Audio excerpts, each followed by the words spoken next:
Content de vous retrouver ce matin, mesdames et messieurs, sur Web Info Télévision. On est là pour évoquer toutes ces actualités dans l'Est de la République démocratique du Congo. Nous sommes le mardi 27, justement 27 janvier 2026. Ça, cela fait exactement un an, jour pour jour, que l'AFCM 23 prenait le contrôle de manière aussi, je dirais, officielle de la ville de Goma. Parce que oui, les combats avait commencé depuis les 25, c'était un dimanche, et puis donc le lundi jusqu'au mardi, ils avaient justement pris le contrôle total de la ville avec les points chauds. Par là des points chauds, même les sites stratégiques de la ville de Goma, l'aéroport international de Goma, la station de la radio, la station locale, voilà, de la radio télévision nationale congolaise située à la colline, sur la colline, voilà, du Mont Goma et d'autres sites, les ports publics des Goma, d'autres endroits, même les gouvernorats des provinces, voilà, avec justement l'occupation de tous ces sites. À ce moment-là, mesdames et messieurs, on devrait déjà dire que oui, l'AFCM 23 a pris Goma. Voilà un an déjà.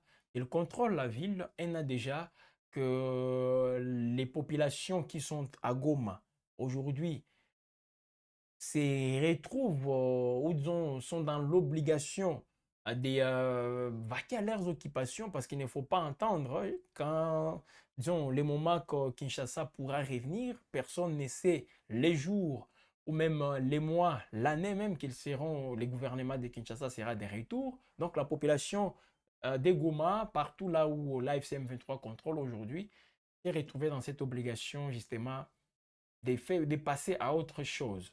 Alors, par rapport, contrairement à ce qu'on a vu récemment à Ouvira, où la FCM M23 a fait juste un mois, après ils se sont retirés pour voir maintenant les Ouazalendo et les forces gouvernementales revenir à Ouvira. Donc, ce n'est pas la même situation à Goma, ce n'est pas la même situation à Bukavu. Et c'est dans ces cadres-là, mesdames et messieurs, qu'une mise au point a été faite hier, lundi 26 janvier 2026. On va en parler, sans oublier aussi les différentes dispositions prises par l'exécutif provincial au niveau d'Ouvira, chapeauté bien sûr par le gouverneur Jean-Jacques Pour aussi, il prend des mesures pour les retours de l'autorité de l'État.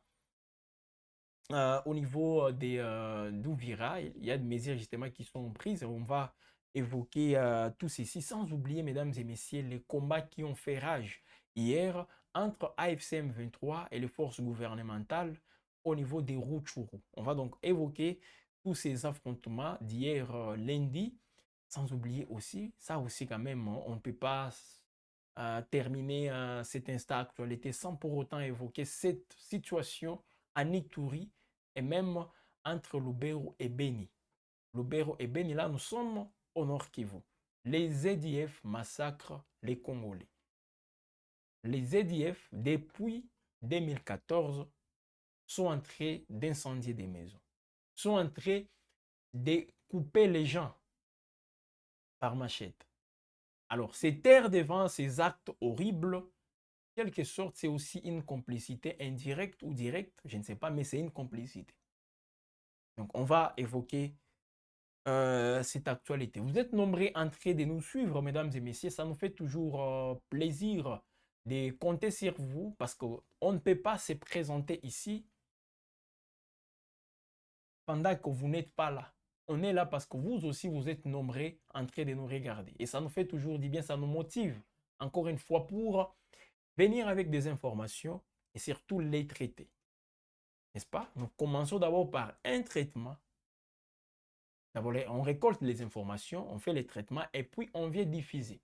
Sans tenir compte justement de quelques appartenances, que ce soit politiques, économiques, culturelles, religieuses, on ne tient pas compte de toutes ces appartenances. Mais bien au contraire, on est là pour vous donner des informations. Je sais que vous manifestez déjà cet intérêt pour connaître tout ce qui se passe dans la partie orientale, tout d'abord, de la République démocratique du Congo, parce que c'est la partie la plus, je dirais, au-delà de l'insécurité, mais c'est la partie la plus chaude en termes d'actualité. Ça, il faut le dire. Oui, à Kinshasa, il se passe des choses. À la porte de Kinshasa, il se passe des choses. C'est le cas même de ces déplacements depuis hier du président Félix Tshisekedi dans une visite officielle à Kananga, dans les Kasaï centrales, je crois avec Gaëtan Kombi. Tout au long de la journée, vous aurez à connaître voilà, tous les détails, mais aussi nos différentes éditions du journal. Mais ici, nous parlons tout d'abord de cette mise au point. Goma Bukavu, parce qu'il y a une pression de Kinshasa, Kinshasa qui fait pression sur l'AFC M23 pour que les mouvements fassent ce qu'il a fait à Ouvira. Le mouvement s'est retiré à Ouvira. Déjà, les mouvements se retrouvent à une dizaine ou vingtaine de kilomètres d'Ouvira. Et le gouvernement congolais est en train de faire pression pour que l'AFC M23 quitte aussi Goma et Bukavu.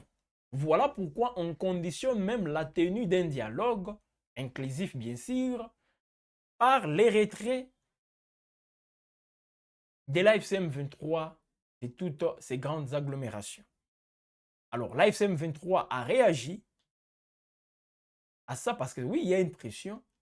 Est-ce qu'elle est aussi internationale? Il y a déjà des voix qui se lèvent pour demander à ce que l'AFC M23 se retire, pour faciliter aussi je dirais, la mise sur pied, voilà, de tous les engagements pris dans les cadres diplomatiques.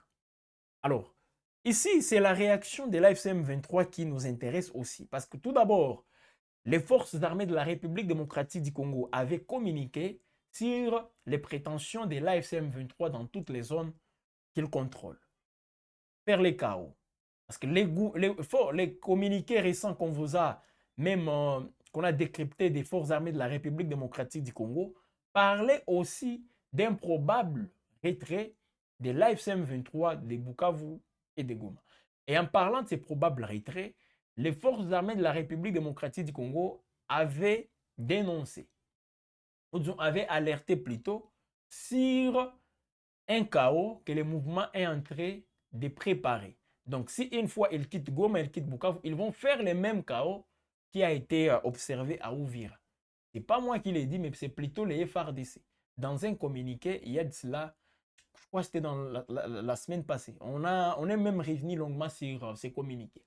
Alors, nous sommes donc obligés aussi de revenir pour aborder les communiqués de l'AFCM 23. Une mise au point faite hier lundi 26 janvier 2026, réagissant justement au communiqué des forces armées de la RDC, mais aussi sur tout ce qui se raconte, comme quoi le mouvement va se retirer de Goma et de Bukavu. C'est très important.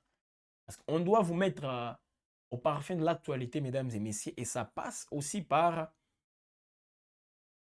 justement cette indépendance dans les traitements, mais également dans la diffusion des informations. L'Alliance Fleuve Congo, ces mouvements politico-militaire, donc AFC M23, est monté au créneau pour réagir au communiqué des forces armées de la République démocratique du Congo du 23 janvier 2026. Voilà, un communiqué du 23 janvier. Donc, c'est un communiqué du vendredi dernier, justement. Vendredi 23 janvier 2026. Dans une mise au point faite hier lundi, les mouvements rebelles contestent la version de Kinshasa sur les récents événements survenus à Ouvira au site Kivu. Tout d'abord, selon la FCM 23, lors de la libération de la ville d'Ouvira et du retrait de son unité d'observation et de monitoring, aucune infrastructure publique ou privée n'aurait été endommagée. Les mouvements affirment que les églises, les habitations et les commerces, y compris ceux appartenant à la communauté Banyamulenge, seraient restés intacts. Ça, c'est la version du mouvement. Les mêmes mouvements accusent par ailleurs les régimes de Kinshasa d'être responsables de graves violations des droits humains après le déploiement de ses forces dans la zone. Il évoque notamment une montée des discours de haine, la reprise des attaques contre ces positions ainsi que des bombardements aveugles dans des zones densément peuplées ayant provoqué des pertes en vies humaines et d'importants déplacements des populations civiles. Autre point je dirais des frictions, parce qu'il faut le dire ainsi, c'est bien sûr la coupure de l'accès à Internet. Là, nous sommes toujours à Ouvira et même dans ses environs. L'AFCM 23 soutient que cette mesure viserait à dissimuler la situation sécuritaire et humanitaire sur les terrains, alors que lors de son retrait, le 17 janvier dernier, donc le 17 janvier de ces mois en cours, la connexion Internet permettait une diffusion en direct des événements en présence de la presse nationale et internationale. Je crois qu'avec Faustin Mouya, vous êtes en train de voir les grandes lignes de ces communiqués.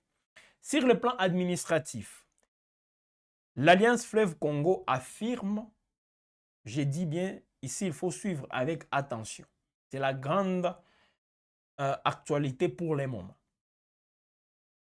Le mouvement AFCM 23 affirme ne quitter aucune entité qu'elle considère comme territoire libéré. Donc ici, l'AFCM 23 dit qu'il ne va pas quitter, sans pour autant préciser, mais d'une manière générale, les territoires qu'il considère comme étant déjà libérés. Donc Goma, Bukavu, par exemple, sont des entités déjà libérées par l'AFCM 23 et il ne va pas quitter ces entités.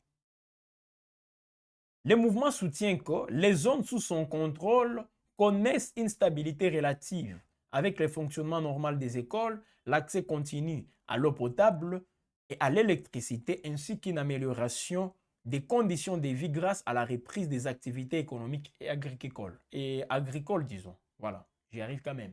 Les activités agricoles et les activités économiques. Alors, ici, mesdames et messieurs, j'aimerais que vous puissiez réagir. C'est très important. Surtout ceux-là qui sont à Goma. Vous nous suivez, vous êtes à Goma, vous êtes à Bukavu, vous êtes dans les zones occupées aujourd'hui par l'AFCM, contrôlées par l'AFCM 23. Dites-nous ce que le mouvement dit dans cette mise au point. Est-ce que c'est la vérité? Et c'est vrai, c'est que ce qui est dit dans cette mise au point. J'aimerais que vous puissiez réagir quant à ces, mesdames et messieurs. Vous qui êtes à Goma, vous êtes à Bukavu, vous êtes en train de nous suivre. Dites-nous quelque chose. Qu'est-ce que le mouvement dit? D'abord, tout en affirmant qu'il ne va pas quitter les zones dites libérées, le mouvement soutient que les zones sous son contrôle connaissent une stabilité relative avec le fonctionnement normal des écoles, l'accès continu à l'eau potable. Nous connaissons tous que l'eau potable, l'accès à l'eau potable et à l'électricité, c'est un casse-tête en République démocratique du Congo. Même à Kinshasa, partout, c'est un casse-tête. Alors ici, le mouvement dit que dans les zones qu'il contrôle, on a accès à l'eau potable, on a accès à l'électricité. Alors vous qui nous suivez, vous qui êtes à Goma, vous êtes à Bukavu, vous suivez Web Info, dites-nous en commentaire si ce que le mouvement dit ici est vrai. J'insiste en tout cas sur les avis des gens qui sont dans les zones contrôlées par l'AFC M23. C'est très très important, ça nous permettra aussi d'équilibrer les différents points de vue. Enfin, l'AFC M23 qualifie les communiqués des forces armées de la République démocratique du Congo des manœuvres de désinformation et de manipulation de l'opinion publique destinées, selon elle, à masquer des échecs militaires et humanitaires.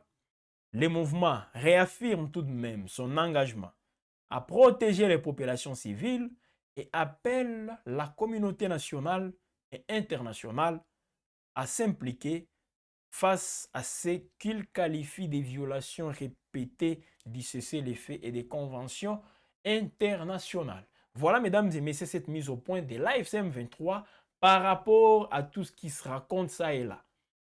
Donc, le mouvement répond en disant on ne va pas quitter Goma, on ne va pas quitter Bukavu parce que ce sont là les grandes villes, les principales villes justement du Nord Kivu et du Sud Kivu, aujourd'hui sous contrôle de l'AFC M23. Donc, ils ne vont pas quitter.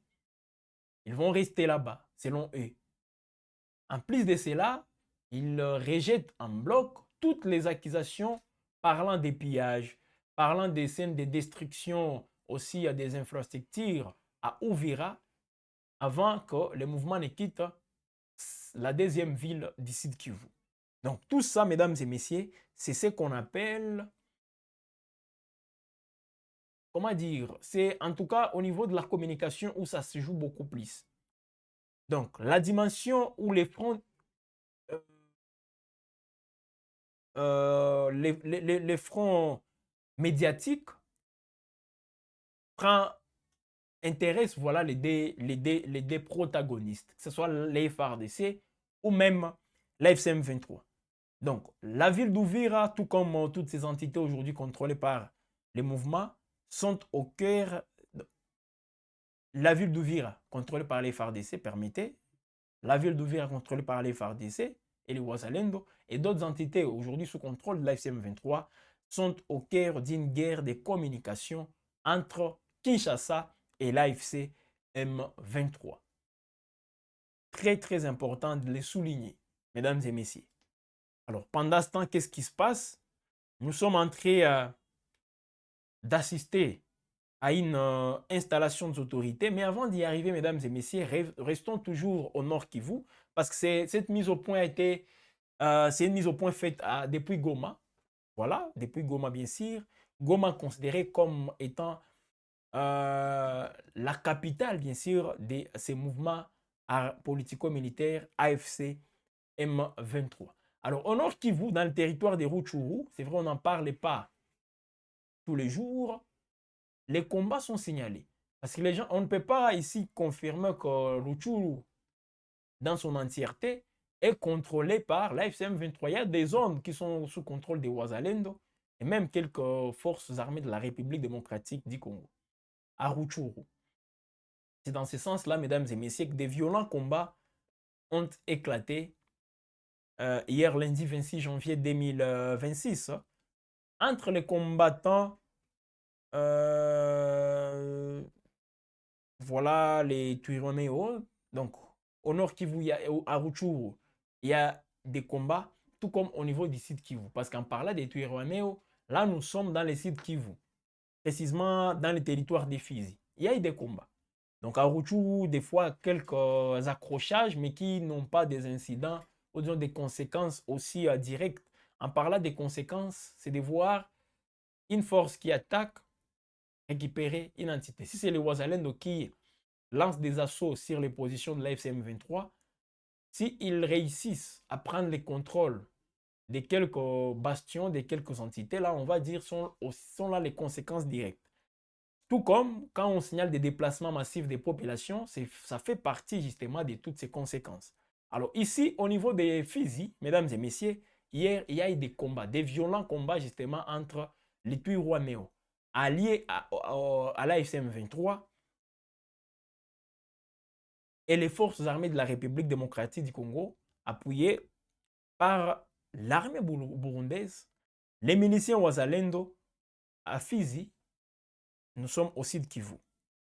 Ces affrontements se sont déroulés à Mutambala, à 3 heures justement des marches des Bibokoboko, voilà, même au niveau des Bugorere, selon une source administrative. Donc, depuis 3 jours, samedi, dimanche, lundi, l'armée congolaise et ses alliés, donc ici je suis en train de voir les Ouazalendo, avaient lancé une contre-offensive justement pour reprendre les contrôles des différents coins ou disons des différents sites stratégiques, mais les FARDC, tout comme les Ouazalendo, n'ont pas jusque-là réussi à déloger les éléments de l'FCM 23 dans toutes ces zones. Je l'ai dit parce que les sources sur place ont confirmé. Voilà. Donc les combats, il faut les dire, mesdames et messieurs, se sont poursuivis hier lundi. Et à tout moment, ça peut reprendre parce que les FARDC, jusque-là, ne s'avouent pas vaincus. Ou disons, non, veulent toujours continuer, pensent toujours pour essayer un peu de déloger les éléments de l'AFCM 23. L'AFCM 23 aussi consolide toutes ses positions dans les territoires des fils, donc ces entités que j'ai citées ici. Et là, quand les forces s'affrontent, c'est en faisant usage beaucoup plus d'armes lourdes et légères, comme toujours. Des fois, les FARDC procèdent aussi par des frappes aériennes avec leurs drones, les fameux CH4, qui intervient aussi, souvent pour pilonner les positions occupées, donc les positions de l'AFCM 23. Alors, c'est dans ce sens-là aussi, mesdames et messieurs, que le gouverneur du Sud Kivu, sous contrôle de Kinshasa, oui, parce qu'on a des gouverneurs au Sud Kivu, tout comme au Nord Kivu. Alors au Nord Kivu, c'est encore pire. On a un gouverneur militaire, je dis bien, parce que la province du Nord Kivu est sous état de siège depuis le mois de mai 2021. C'était, je crois, début mai, hein, justement, les 6, 5, 6, 7, dans une... donc, pour être précis, dans ces 3 jours, les mouvements, ou disons, l'état des sièges était décrété. Et jusque-là, nous allons des prorogations en prorogation. Donc, on va faire bientôt, hein, d'ici mai 2026, les Nord Kivu et la province de l'Ituri, ces deux provinces vont totaliser 5 ans étant sous état des sièges. Une mesure dite exceptionnelle, mais qui fait 5 ans.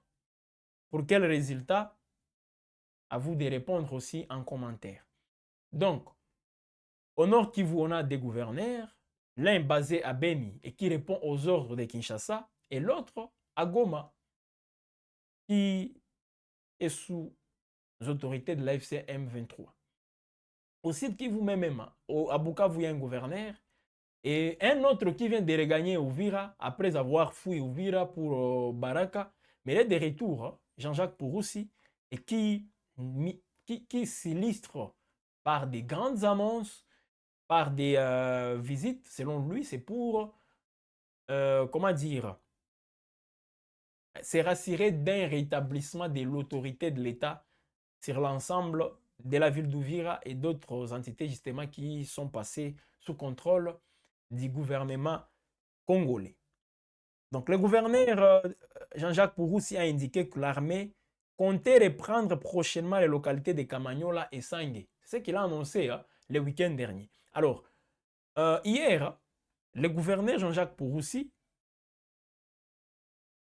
il a fait les points bien sûr sur euh, les activités qui vont reprendre d'ici là, surtout au niveau du port de Kalundu.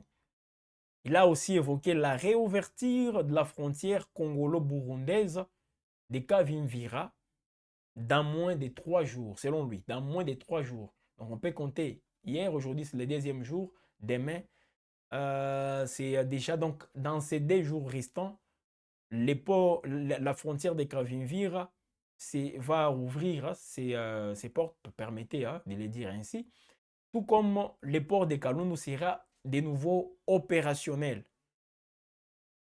justement pour relancer les commerces et la mobilité transfrontalière.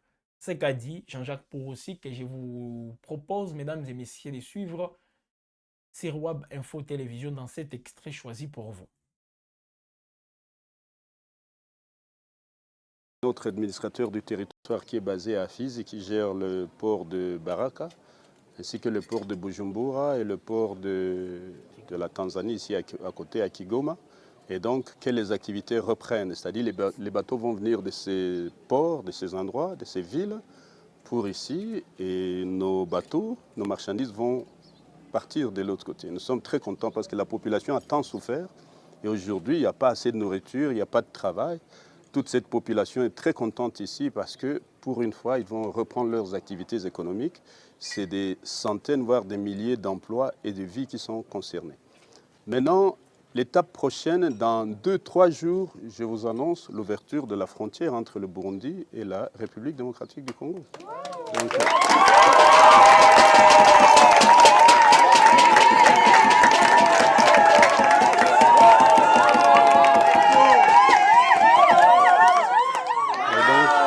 justement, depuis que le M23 est rentré, il y a les écoles qui ont été empêchées de fonctionner.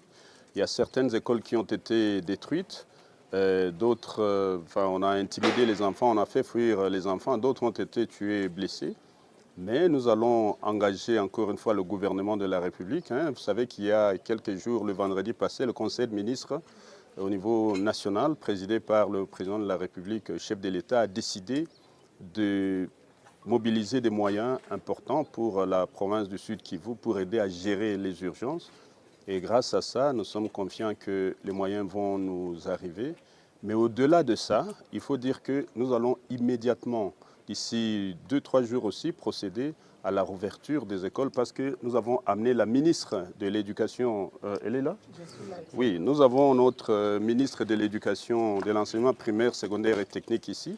Après ici, et son équipe technique et les enseignants, les provèdes et les autres, ils vont passer dans toutes les écoles pour aller voir l'état des lieux, pour faire un état des lieux.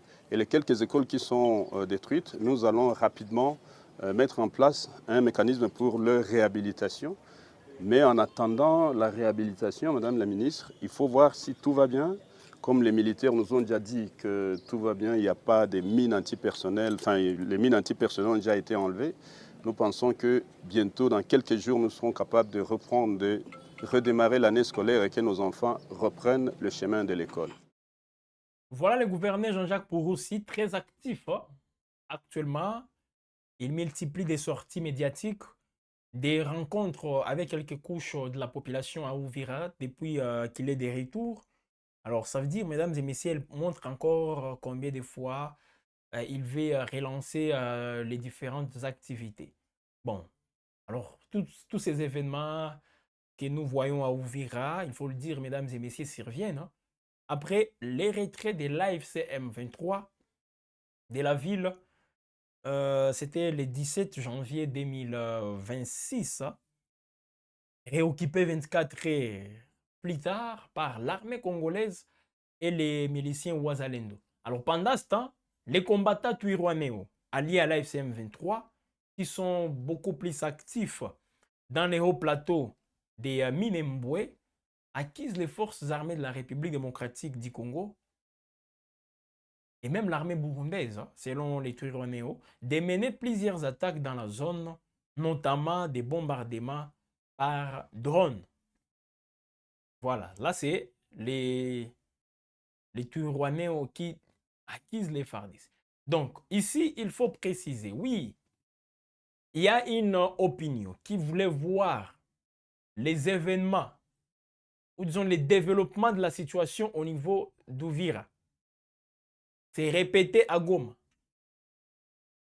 Que ça soit une réalité aussi à Bukavu, mais avec la réponse qu'on vous a montré des live CM23 dans cette mise au point, mesdames et messieurs, aujourd'hui donc, cette rivalité, disons, le fait de vouloir toujours s'affronter entre les FARDC et les l'AFC-M23 continue sur plusieurs fronts, s'il vous plaît. Parce qu'il y a les fronts diplomatiques avec tout ce qu'on voyait, parce que ça fait déjà plusieurs mois. Bientôt, je crois, les derniers rounds avec le processus des Doha, c'était au mois de novembre. Novembre 2025. Donc, bien, déjà des mois sans qu'il y ait des pourparlers à Doha. Donc aujourd'hui, il y a un statu quo au niveau des Doha et pourtant c'était l'option diplomatique qui mettait sur une même table le gouvernement congolais et l'AFC M23. Mais aujourd'hui, il y a un statu quo. Plusieurs initiatives sont en train d'être amorcées ça et là, mais de manière directe, AFC M23, gouvernement congolais, c'était au niveau des Doha. Donc aujourd'hui, ces des protagonistes restent beaucoup plus très actifs sur les fronts médiatiques et sur les fronts, je dirais ici, les fronts militaires. Donc, c'est un peu ça. Et voilà pourquoi il y a trop d'accusations entre les deux forces. C'est tout à fait normal parce qu'elles sont en train de s'affronter sur des fronts pour le moment. En tout cas, c'est les fronts qui, je vois, très actifs aujourd'hui. Sur le plan diplomatique, ça balbutie un peu. Mais sur le plan diplomatique, on sent quand même, donc sur le plan plutôt médiatique et militaire, on sent quand même qu'il y a toujours des affrontements. Parce que même les retraits de l'AFC 23, oui, on peut considérer ça comme étant une conséquence de la pression diplomatique. Mais est-ce que c'est pour autant dire que les armes se sont tuées?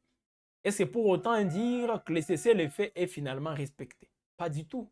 Pas du tout. Parce que dans les hauts plateaux, on signale encore des combats.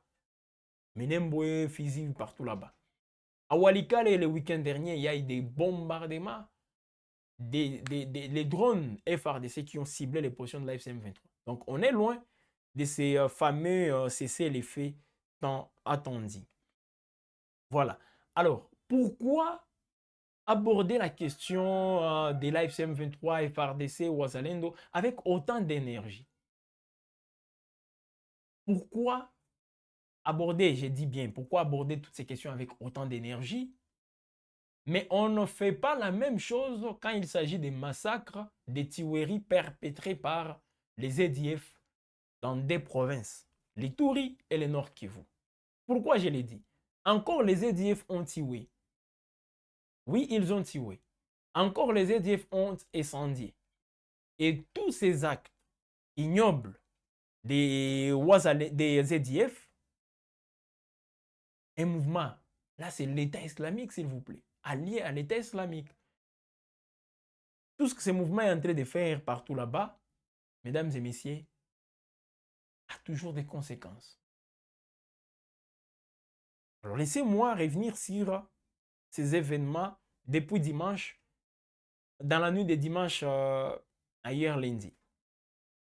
Alors, les drames les plus sanglants s'est joué les matins du dimanche 25 janvier 2026 à Apakolu, dans la chefferie de Walese Vonkutu. Là, nous sommes dans la province de l'Ituri.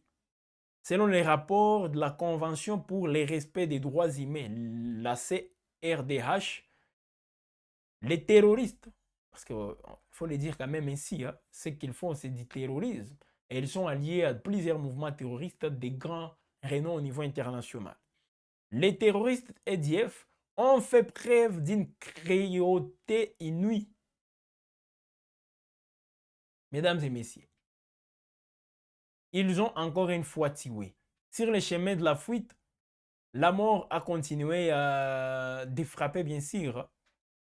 On a tué plus de 25 personnes dans ces entités que je viens de citer ici au niveau du territoire, au niveau de la province de l'Ituri. Les EDF ont massacré les Congolais. Même chose au Nord Kivu. La localité de Mousseng aussi, là nous sommes à la limite entre les territoires de Lubero et de Beni, a été aussi le théâtre de toutes ces frappes, de toutes ces tueries plutôt des EDF. Donc, ceci a occasionné, mesdames et messieurs, des centaines d'habitants des villages de Mousseng et de Mavoué plutôt, situés dans le groupement Mouenye, dans la chefferie de Bassoara. Bassoara, là, c'est dans le territoire de Lubero, au nord Kivu. Ces populations ont fui leurs habitations à la suite des violentes attaques attribuées aux combattants Allied Democratic Forces. Voilà, comme on l'a dit, les forces démocratiques et alliées, en français, EDF, voilà ces rebelles ougandais qui, malheureusement, ne font plus des incursions même chez eux en Ouganda. Ils n'inquiètent même plus le pouvoir de Museveni. Museveni peut briguer des mandats comme il veut, il n'est même pas inquiété. Mais ces EDF, comme ils ont trouvé l'Est, la République démocratique du Congo, l'air Eldorado, ils font tout ce qu'ils veulent. Ils exploitent les cacao au niveau des Beni, plusieurs matières précieuses aussi partout là-bas. Et pour eux, c'est Donc, depuis les années 80, ils sont là-bas. Ils ont commencé avec les massacres en 2014. Aujourd'hui, cela fait exactement, je dis bien, cela fait exactement 22 ans que les ZDF massacrent les Congolais. 22 ans, c'est ce que j'ai dit. Cela fait exactement 12 ans, ouais, pas 22 ans, 12 ans, que les ZDF massacrent les gens à Beni. 12 ans. Depuis 2014, ils sont en train de tuer les Congolais.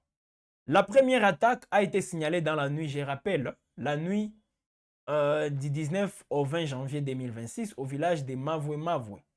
5 personnes y ont perdu la vie, là c'est au niveau du Nord Kivu, et plusieurs habitations ont été réduites en cendres.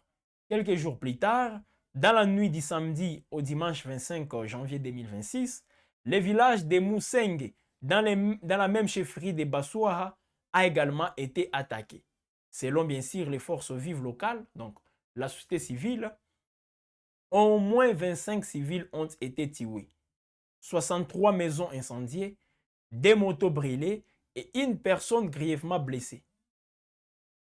Alors, est-ce qu'on peut toujours, on peut continuer à minimiser justement ces actes-là? Ou bien c'est parce que ce n'est pas le Rwanda qui est impliqué au niveau des Lituri ou à Beni? Parce qu'il y a même des élus, hein, pour obtenir la confiance de la population là-bas, dans le Grand Nord, Beni, Lubero, Butembo, disaient que le Rwanda est derrière les massacres que les ZDF sont en train de perpétrer là-bas. Et ces gens ont été élus massivement. Alors, je ne sais pas si c'est la même situation. Si les Rwandais est derrière ça, mais pourquoi vous n'abordez pas avec autant d'énergie comme vous le faites avec la question des M23? Pourquoi? Les populations de Goma, de Bukavu, de Bunagana, je ne sais pas d'Ouvira, partout là-bas, sont plus importantes, ont plus de valeur que les populations de l'Ituri. Je vois Beni, je vois Lubero, même Butembo. Pourquoi on minimise trop cette question des ZDF 12 ans après? Pourquoi? Oui, il y a les opérations conjointes UPDF FRDC. Mais est-ce qu'on arrive même à faire une évaluation sincère de ces opérations? Est-ce qu'on arrive à les faire?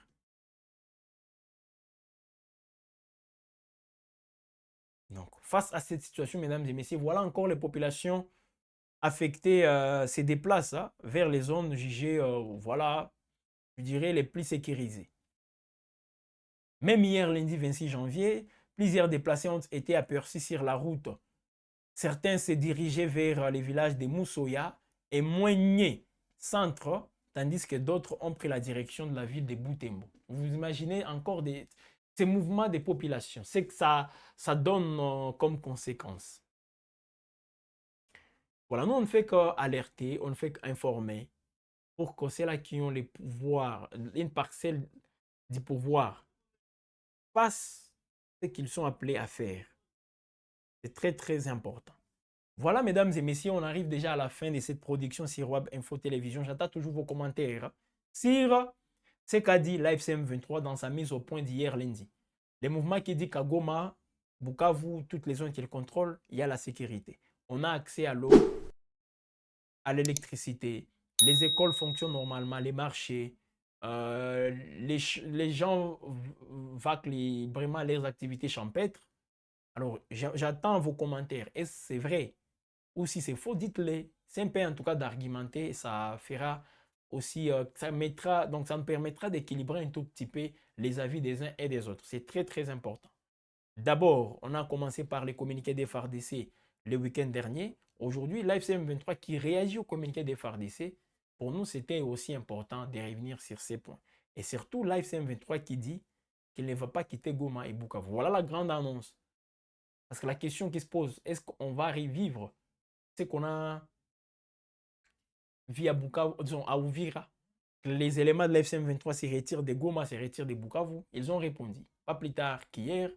Et je crois qu'avec tous les détails qu'on vous a donnés, vous avez eu à comprendre, vous avez compris tout ce qui se passe là-bas. Merci, mesdames et messieurs, d'avoir été nombreux en train de nous suivre. Nous vous disons encore, nous vous appelons plutôt à vous abonner massivement si c'est pour vous la première fois de suivre Web Info. Nous sommes sur toutes les plateformes numériques. Nous sommes sur X, nous sommes sur Facebook, nous sommes sur TikTok. Quelle autre plateforme? Même sur WhatsApp, on a une chaîne WhatsApp qui est toujours aussi sur laquelle vous pouvez suivre toutes les actualités. Vous êtes sur YouTube, vous nous suivez, ça nous fait toujours du bien. N'hésitez pas, mesdames et messieurs, de vous abonner. Activez la cloche des notifications pour être en alerte de toutes nos publications, de toutes nos productions. Commentez, partagez, aimez, voilà. Ça me fera toujours du bien. Donc, il faut intégrer cette communauté. C'est très important pour rester toujours informé. Merci à Faustin Mouhiwa qui nous a réalisé. Merci à toute l'équipe Web Info derrière cette production. On va se retrouver prochainement, mesdames et messieurs, mais pendant la journée, d'autres actualités seront abordées. Les décryptages, les journaux, voilà, plusieurs événements seront au rendez-vous. Merci et à très bientôt.